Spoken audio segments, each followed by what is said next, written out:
Hello and welcome to the second Python debugging tutorial series. In the last video we were talking about name error, and in this tutorial we're going to be talking about unbound local error. And they're kind of similar in what causes this error, and both of them basically have a variable reference before the assignment. So let's go ahead and run through this and explain what's going on. So the first thing is we need a variable, so we'll define x equals 5. And now what we're going to do is define a function. So we're going to say define test. And normally we would encase this and try and accept. However, in the interest of showing you guys a nasty, ugly red output that comes from an error, I'm not going to do it. But normally I would say you should put your functions in try and accept. But anyway, moving right along.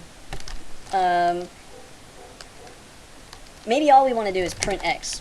And so when we do that, x is corresponding up here, which actually makes x a global variable. So when we run this, it should actually print out 5 for us. So we'll run test, and there it is, 5. But it only worked because we didn't attempt to modify x. So now what if we did x plus equals 1? Well, I'm going to spoil it for you guys and tell you this isn't going to work. So you run it, and sure enough, you get an error because x is being referenced before its assignment, which is kind of funky because it's like it knew what x was here, but now it doesn't. What the? But anyway, what's actually happening is you're trying to manipulate x, but it has no idea what x really is. So how do we get around this? Because maybe you really want x to be a global variable, because maybe it's going to correspond to some other functions that might edit x as well. So what you can do is you just say global x. And so that's kind of like defining a variable, only you're just basically saying one of the variables is going to be the global variable x. So now let's run that and bring this over and run test. And sure enough, we didn't get any error.